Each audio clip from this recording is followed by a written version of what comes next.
बिस्मिल्लाहिर्रहमानिर्रहीम। अस्सलाम वालेकुम स्टूडेंट्स। नेक्स्ट लेक्चर में मैं आप लोगों को वेलकम करता हूँ। अच्छा जी, आज हम बात करेंगे विटामिन डी एसए के ऊपर। अच्छा, एक्चुअली ये जो टॉपिक है इसको मैं ज़रा थोड़ा सा बैक जितने भी टॉपिक्स हैं उससे रिलेट करूँगा। देखिए, ये टॉपिक हमारा एक्चुअली है बायोलॉजिकल प्रेपरेशन से, बायोलॉजिकल एसए से। हमने प्रीवियसली बायोलॉजिकल एसए के बारे में पढ़ा कि बायोलॉजिकल असेसमेंट, बायोलॉजिकल एसए ये क्या होता है, इसकी सिग्निफिकेंस क्या है, इसकी ज़रूरत क्या है, ये सारी चीज़ें पिछले चैप्टर्स जो हैं वो मैंने लेक्चर अवेलेबल है मेरे चैनल के ऊपर। इसके साथ साथ हमने ये चीज़ देखी थी कि preparation of biological reference standard, ठीक है, उसकी बात हमने की। 2 लेक्चर्स मेरे मौजूद हैं, आप उसको देख सकते हैं। इसके साथ साथ इसमें एक पोर्शन था बायो एसे ऑफ एंटीबायोटिक्स के ऊपर, वो भी लेक्चर मौजूद है, हमने उस पर बात की डिटेल में। फिर बायो एसे ऑफ अल्कलॉइडल ड्रग्स के ऊपर हमने बात की, जिसके अंदर पर्कुलेशन, मैसिलेशन और सॉफ्टवेयर एक्सट्रैक्शन वगैरह ये सारी चीज़ें आ रही थी। इसी तरह हमने जब बायो एसे ऑफ एंटीबायोटिक्स की बात की तो उसके अंदर क्या था कि हमने टर्बिडिमेट्रिक मेथड आ गया, सिलेंड्रिकल मेथड आ गया, इसकी हमने बात की थी। अच्छा, इसके अलावा इसमें मतलब फर्दर और भी टॉपिक्स आ जाते हैं, जैसा कि बायो एसे ऑफ डिजिटलिस वगैरह है और इस तरह। और आज हम बात करेंगे bio essay of vitamin D के ऊपर। अच्छा, विटामिन डी को आप लोगों ने जो है ना वो बायोकेमिस्ट्री में इसका डिटेल आपने पढ़ा होगा विटामिन के चैप्टर्स के अंदर। तो आज हम इसको ना क्वालिटी मैनेजमेंट के एस्पेक्ट से देखेंगे कि किस तरह से हम इसका एसे जो है वो कर सकते हैं।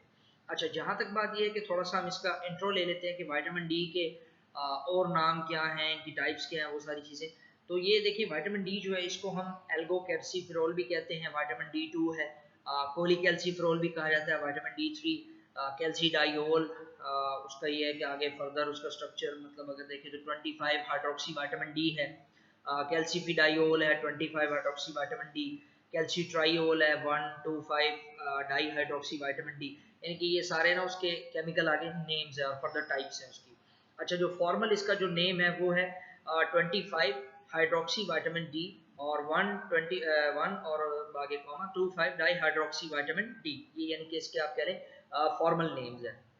अच्छा, जब हम बात करते हैं इसके एसे करने की, तो इसके एसे में देखिए 3 तरीके से होता है, 3 मेथड्स हैं, क्रोमेटोग्राफिक मेथड है, केमिकल मेथड है और बायोलॉजिकल मेथड है।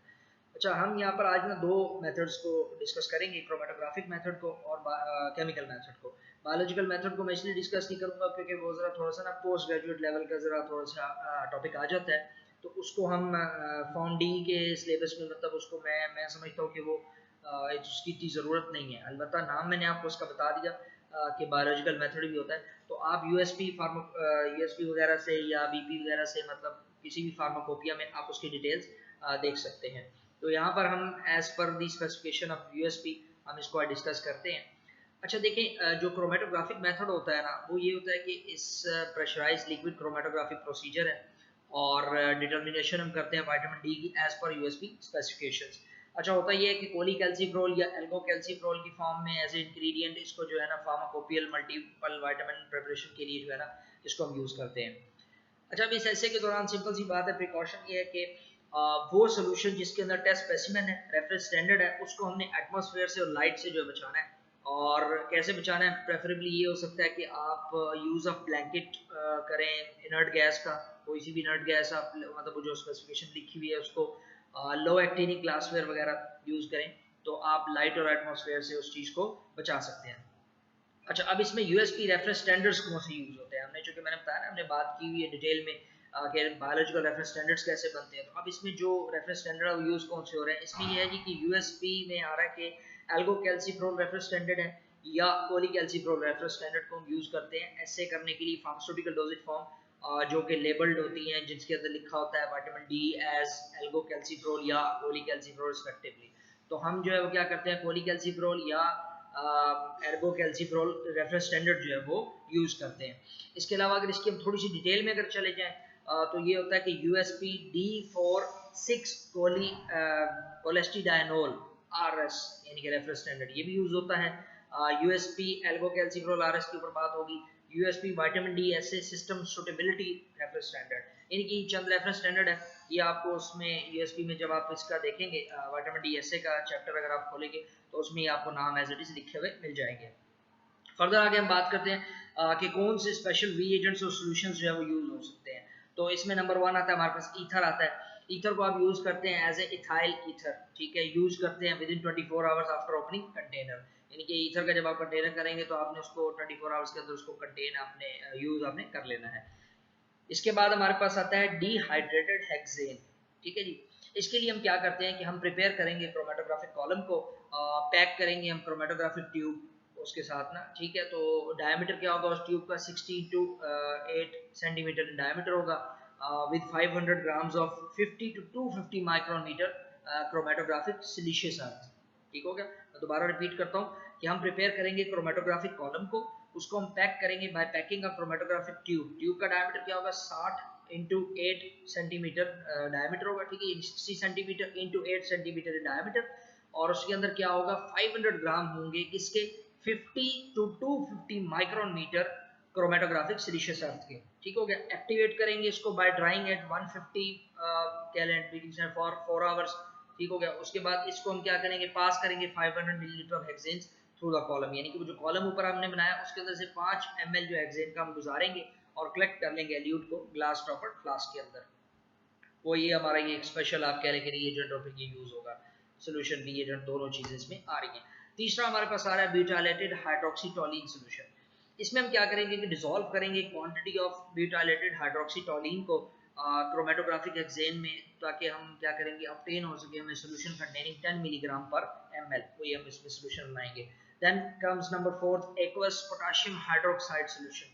aqueous potassium hydroxide solution क्या है कि हम डिसॉल्व करेंगे 500 ग्राम पोटाशियम हाइड्रोक्साइड का 500 ml फ्रेशली बॉइल्ड वाटर के अंदर, ठीक है। उसको मिक्स करेंगे, कूल करेंगे, प्रिपेयर करेंगे सोल्यूशन को हम फ्रेश डेली, ठीक है, ये डेली फ्रेश जो है ना वो आपका ये बनता है सोल्यूशन। फिर आता है नंबर 5 हमारे पास अल्कोहलिक पोटाशियम हाइड्रोक्साइड सोल्यूशन। ये किस तरह होगा कि हम डिसॉल्व करेंगे 3 ग्राम लेंगे पोटाशियम हाइड्रोक्साइड, उसको हम 50 ml of freshly boiled water में डालेंगे, उसके बाद साथ ही में 10 ml जो है अल्कोहल की डाल देंगे, डाइल्यूट करेंगे फ्रेशली बॉइल्ड वाटर के साथ 100 ml, यानी कि उसका वॉल्यूम मेकअप करेंगे और मिक्स कर देंगे और फिर ये भी सोल्यूशन जो है वो फ्रेश प्रिपेयर होगा। देन कम्स अनदर रिएजेंट या सोल्यूशन सोडियम एस्कॉर्बेट सोल्यूशन। इसमें हम क्या करेंगे डिसॉल्व करेंगे 3.5 gram of ascorbic acid, 20 ml लेंगे हम 1 नॉर्मल सोडियम हाइड्रोक्साइड का, और ये भी सोल्यूशन जो हम डेली जो है वो प्रिपेयर करेंगे। Then comes sodium sulphide solution. तो इसका क्या हम है सोडियम सल्फाइड हम लेंगे 12 ग्राम, उसको हम 20 ml पानी में जो है वो डिसॉल्व करेंगे, डाइल्यूट करेंगे ग्लिसरीन से 100 ml तक और मिक्स कर देंगे, तो ये हमारा सोडियम सल्फाइड सोल्यूशन हो जाएगा। तो मैं दोबारा नाम रिपीट कर देता हूँ कि कौन से स्पेशल रिएजेंट्स और सोल्यूशन यूज होते हैं। Number 1 is ether, number 2 dehydrated hexane, number 3 is butylated hydroxytoluene solution, और नंबर 4 हमारे पास आ रहा है aqueous potassium hydroxide solution, number 5 alcoholic potassium hydroxide solution, number 6 sodium ascorbate solution और सोडियम सल्फाइड सोल्यूशन। ये हमारे पास रिएजेंट्स और आपके लिए सोल्यूशंस हैं जो कि as per the specifications of USP use होते हैं विटामिन डी एसए के लिए। अब हम बात कर लेते हैं मोबाइल फेज की। देखिए जब हम कर रहे होते हैं ना क्रोमेटोग्राफी, तो डेफिनेटली उसमें फेज बन जाती है, एक मोबाइल फेज होती है, एक जो है वो कह लें कि स्टेशनरी फेज होती है। तो मोबाइल फेज ए होगी, मोबाइल फेज बी, दो बनेंगी इसमें। मोबाइल फेज ए हम किस तरह करेंगे कि प्रिपेयर करेंगे हम मिक्सचर ऑफ एसिटोनाइट्राइल को, मेथनॉल को, वाटर को।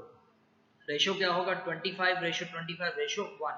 तो अमाउंट ऑफ वाटर जो होगी और फ्लो रेट जो है ना वो वेरी कर सकता है, ताकि मतलब ज़रूरत के मुताबिक होता है कि हम मीट कर सके सिस्टम सुटेबिलिटी रिक्वायरमेंट्स को। तो ये मोबाइल फेज ए है हमारा।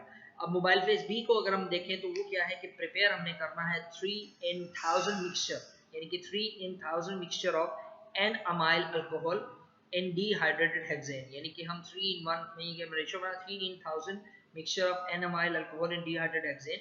और इसका जो रेशियो ऑफ कंपोनेंट्स है और फ्लो रेट है वो भी पहले की तरह मोबाइल फेज ए की तरह वेरी कर सकता है कि हम उसमें भी जो है ना सिस्टम सुटेबिलिटी रिक्वायरमेंट्स जो है उनको हम मीट कर सके। तो ये हमारे दो फेज यूज होता है, मोबाइल फेज ए और मोबाइल फेज बी। अब हम बात कर लेते हैं आगे फर्दर, अगर इसको ऐसे को हम आगे लेकर चले तो क्या क्या चीजें और हमारे पास इंपॉर्टेंट है। एक चीज हमारे पास इंपॉर्टेंट आती है internal standard solution. Internal standard solution कैसे बनेगा कि ट्रांसफर हम करेंगे 15 milligram of USP D46 कोलेस्टेडाइनोल RS। ये ऊपर हम बात कर चुके हैं कि ये हमारे जो है ना एज ए मतलब आप कह लें कि रेफरेंस स्टैंडर्ड की यूज होता है। तो 15 मिलीग्राम हम लेंगे यूएसपी D46 कोलेस्टेडाइनोल रेफरेंस स्टैंडर्ड का, उसको हम ट्रांसफर करेंगे एक्यूरेटली वेट ठीक है, to 200 ml volumetric flask, 200 ml volumetric flask में ले लेंगे। और फिर हम क्या करेंगे, add a 1 in 10 mixture of toluene और mobile phase B to volume and mixer. ऊपर जो हमने मोबाइल फेज बी बनाया ना, उसको भी हमने इसमें मिक्स करना है। ठीक है, उसको हमने मिक्स करना है वॉल्यूम टू वॉल्यूम और मिक्स करके, ये हमारा बेसिकली इंटरनल स्टैंडर्ड सोल्यूशन होगा। इसके अंदर क्या है हमारे पास, USP D46 कोलेस्टिडाइनोल रेफरेंस स्टैंडर्ड है। इसमें हमारे पास 1 in 10 मिक्सचर ऑफ टोलिन और मोबाइल फेज बी है। तो ये हमारा इंटरनल स्टैंडर्ड सोल्यूशन जो है वो कहलाता है। अब हम बात करते हैं स्टैंडर्ड प्रिपरेशन की। अब स्टैंडर्ड प्रिपरेशन की तरफ हम आएंगे। स्टैंडर्ड प्रिपरेशन में क्या होगा कि हम ट्रांसफर करेंगे जो स्टैंडर्ड हमारे पास रेफरेंस है, वो क्या है हमारा, USP एल्गोकैल्सिफ्रोल रेफरेंस स्टैंडर्ड है या USP कोलीकैल्सिफ्रोल रेफरेंस स्टैंडर्ड है। 25 मिलीग्राम इनका हम लेंगे, एक्यूरेटली वे करके उसको 50 ml वॉल्यूमेट्रिक फ्लास्क में डालेंगे। फिर उसे हम डिसॉल्व करेंगे विदाउट हीट। ठीक है, विदाउट हीट हमने डिसॉल्व करना है किसमें, टोलिन में। अब उसको टोलिन को वॉल्यूम हम करेंगे या टोलिन टू वॉल्यूम और मिक्स करेंगे। अब हम क्या करेंगे, जब ये हमारे पास बन जाएगा, हम इसमें से पिपेट करेंगे 10 ml of the stock solution into 100 ml volumetric flask. ठीक है, उसको फिर हम डाइल्यूट करेंगे टोलिन से, वॉल्यूम और मिक्स करेंगे। तो फिर हम प्रिपेयर करेंगे स्टॉक सोल्यूशन फ्रेश डेली। यानी कि एक हमने स्टैंडर्ड प्रिपरेशन बना ली। अब हम क्या करेंगे, स्टैंडर्ड प्रिपरेशन बनने के बाद हम क्या करेंगे, पिपिट आउट करके उसके स्टॉक सोल्यूशन जो है वो बनाते रहेंगे, ताकि फर्दर हम आगे उसको यूज करते रहें। तो ये हमारे पास मतलब आप कह लें कि इंटरनल स्टैंडर्ड सोल्यूशन है। और फिर स्टैंडर्ड प्रिपरेशन किस तरह से होनी है, तो ये में एक है ना कोरिलेशन है कि आपको मोबाइल फेज ए का पता हो, मोबाइल फेज बी का पता हो, दैन डेफिनेटली आपको इंटरनल स्टैंडर्ड सोल्यूशन का पता हो, फिर आप स्टैंडर्ड प्रिपरेशन की तरफ आप आएंगे। अब हम बात कर लेते हैं एसे प्रिपरेशन की। देखिए एसे प्रिपरेशन जो होता है ना, इसमें ये होता है कि विटामिन डी जो है ना, ऑयली सॉल्यूशंस में उसकी अलग प्रिपरेशन है। इसी तरह कैप्सूल टैबलेट्स में उसका थोड़ा सा मेथड थोड़ा सा वेरिएट करता है। इसी तरह ड्राई प्रिपरेशन एक्वस डिस्पर्शंस में उसका थोड़ा सा और है। तो थोड़ा थोड़ा हम इनको डिस्कस कर लेते हैं अकॉर्डिंग टू स्टैंडर्ड्स में क्या क्या चीज़ें होती हैं। देखिए फॉर ऑयली सॉल्यूशंस क्या होगा कि हम एक्यूरेटली वेट करेंगे portion of specimen to be assayed. ठीक है, जो हमने स्पेसिमेन ऐसे करना है उसको हम एक्यूरेटली वेट कर लेंगे। प्रेफरेबली मतलब ये होगा कि मोर देन 0.5 ग्राम हो। ठीक है, इक्विवेलेंट टू अबाउट आप कह लें कि 125 माइक्रोग्राम ऑफ कोलीकैल्सिफ्रोल होना चाहिए या एल्गोकैल्सिफ्रोल होना चाहिए। यानी कि इतना स्टैंडर्ड लें कि 0.5 ग्राम हो और उसकी जो इक्विवेलेंसी हो, जो उसमें मतलब करें कि पोटेंसी हो, इक्विवेलेंट हो, वो 125 माइक्रोग्राम ऑफ कोलीकैल्सिफ्रोल एल्गोकैल्सिफ्रोल हो। या अगर आप यूएसपी में देखेंगे ना, तो आपको लिखा हुआ मिलेगा 5000 यूएसपी यूनिट्स। ठीक है, तो वो आपको उसमें ज़रा थोड़ा सा इस चीज़ को ज़रा मैयर करना होता है। फिर आप क्या करेंगे, आप ऐड करेंगे उसके अंदर 1 ml of sodium ascorbate solution को, 25 ml ऑफ अल्कोहल को और 2 ml of aqueous potassium hydroxide solution को और मिक्स कर देंगे। तो ये फिर उसके बाद बाकी जो सारे प्रोसीजर है वो आप ऊपर जितने भी मतलब mobile phase A, mobile phase B, सारी चीज़ें, तो वो इसके बाद ये आपकी ऐसे प्रिपेयर आपके हो रहे हैं। देन अगर हम बात करें कैप्सूल और टैबलेट की, तो देखें कैप्सूल क्या है कि रिफ्लक्स हमने करना है कि भाई हमने इकट्ठा लेना है 10 कैप्सूल और टैबलेट हो। ठीक है, मिक्सचर उनका 10 ml of sodium ascorbate solution हो। उसके अंदर हम क्या करेंगे, 2 ड्रॉप्स डालेंगे सोडियम सल्फाइड सोल्यूशन के स्टीम बाथ के ऊपर 10 मिनट के लिए। ठीक है, फिर उसे हम क्रश करेंगे रिमेनिंग सॉलिड अगर कोई है किसी भी ग्लास रॉड के साथ, और फिर उसको फर्दर हम 5 मिनट के लिए जो है ना हीट करेंगे, ताकि वो जितनी भी वो टैबलेट और कैप्सूल और जितना भी अगर बीच में अगर वो रह गया ना कोई सॉलिड, वो सब जो है डिजोल्व हो जाए। फिर हम उसको ठंडा करेंगे। फिर उस ठंडा करने के बाद हम क्या करेंगे, हम ऐड करेंगे 25 ml ऑफ अल्कोहल को और 3 ml of aqueous potassium hydroxide solution को, और उसके बाद फिर हम इसको मिक्स कर देंगे। अच्छा, जब इसके बाद हम बात करते हैं कि ड्राई प्रिपरेशंस और एक्वस डिस्पर्शंस की, तो उसमें क्या होगा कि एक्यूरेटली हम वेट करेंगे portion of specimen to be assayed. और इसमें भी क्या होगा कि प्रेफरेबली जो है ना वो हम 0.5 ग्राम जो है वो हम लेंगे इक्वलेंट टू अबाउट 125 माइक्रोग्राम कोलीकैल्सिफ्रोल और एल्गोकैल्सिफ्रोल। वही बात है, ऊपर वाली बात हो रही है जो बात ऑयली सॉल्यूशंस में हुई है कि 5000 यूएसपी यूनिट्स की है, उसी के मुताबिक जो है वो ये इसको भी हम लेंगे। फिर इसके अंदर हम स्मॉल क्वांटिटीज ऐड करेंगे जेंटल स्वर्लिंग के साथ 25 ml ऑफ अल्कोहल को, 5 ml of sodium ascorbate solution को और फिर 3 ml of aqueous potassium hydroxide solution को हम ऐड करेंगे। अच्छा, ये जो चीज़ें हैं ना, मतलब तीनों में थोड़ा थोड़ा सा डिफरेंस है, तो इसकी डिटेल जो है ना वो आप उसमें देख भी सकते हैं। यूएसपी के अंदर आपको मिल भी जाएगी कि ऑयली सोल्यूशन की क्या रिक्वायरमेंट्स है, देन कैप्सूल टैबलेट्स की क्या है, ड्राई प्रिपरेशन और एक्वा डिस्पर्शन की क्या है। तो इस तरह से ये थोड़ा सा आप इसको डिटेल आप देख भी सकते हैं। यूएसपी के अंदर आपको मिल जाएगी डिफरेंट जो हमारी फार्मास्यूटिक्स की बुक्स हैं, क्वालिटी मैनेजमेंट की बुक्स हैं, उसके अंदर आपको मिल जाएगा। सिंपली जस्ट आप टाइप करें विटामिन डी ऐसे गूगल पे, तो आपको यूएसपी का चैप्टर या बीपी का चैप्टर जो है वो खुला हुआ मिल जाएगा। तो मैं जो ये पढ़ा रहा हूँ ये यूनाइटेड स्टेट्स फार्माकोपिया से मतलब रिलेट कर रहा हूँ। अच्छा, अब बात करते हैं, देखिए इसके अंदर ना दो और मेथड्स भी होते हैं, एक स्पॉनिफिकेशन का मेथड होता है, एक एक्सट्रैक्शन का मेथड होता है। स्पॉनिफिकेशन हम ऑलरेडी हम पढ़ चुके हैं, हमें पता है, बेसिक सा मेथड है, बायोकेमिस्ट्री में हमने इसको पढ़ा है, बल्कि इवन हम लोग तो इसको एफएससी में भी इस चीज़ को पढ़ते हैं, तो मैं उसकी डिटेल में नहीं जा रहा क्योंकि हमने पढ़ा हुआ है। अच्छा, जब हम बात करते हैं एक्सट्रैक्शन की, तो डेफिनेटली देखें एक्सट्रैक्शन बाय क्रोमेटोग्राफी है, ठीक है, कॉलम क्रोमेटोग्राफी है, HPLC है, GLC है, मतलब जो भी हम लिक्विड क्रोमेटोग्राफी कर रहे हैं। तो इसके साथ साथ जो एक्सट्रैक्शन की अगर बात करें, तो एक्सट्रैक्शन आप परकोलेशन, मैसिलेशन उसके थ्रू भी आप कर सकते हैं।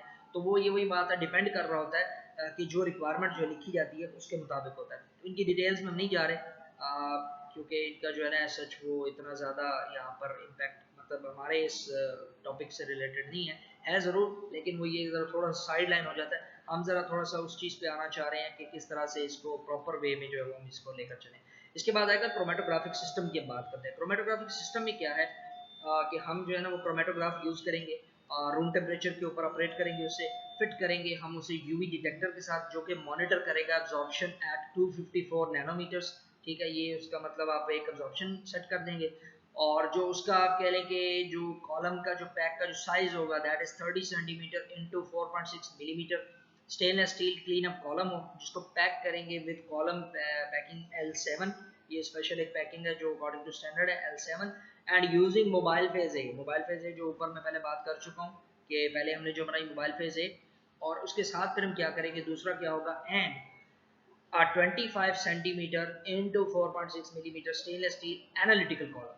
पहला क्या था, stainless steel clean up column था, ये क्या है, analytical column packed with column packing L3, ऊपर L7 है, इधर L3 है, यूजिंग मोबाइल फेज बी। ठीक हो गया। मैं दोबारा इसको रिपीट कर देता हूँ कि जब हम बात करते हैं विटामिन डी एसए की क्रोमेटोग्राफिक सिस्टम की अंडर द क्रोमेटोग्राफिक मेथड, तो क्या होता है कि क्रोमेटोग्राफ ऑपरेटेड करते हैं रूम टेम्परेचर पे, उसको हम फिट करेंगे यूवी डिटेक्टर के साथ, जिसकी अब्जॉर्प्शन हम रखेंगे 254 नैनोमीटर की। तो दो तरह के अब जो है ना हमारे पास हम कॉलम सेट करेंगे, एक हम करेंगे 30 centimetre into 4.6 millimetre stainless steel clean up column, ठीक है, packed with column packing L7, और इसके साथ हम करेंगे यूज करेंगे मोबाइल फेज ए, एक ही हो गया। दूसरा हमारा क्या होगा, 25 centimetre into 4.6 millimetre stainless steel analytical column.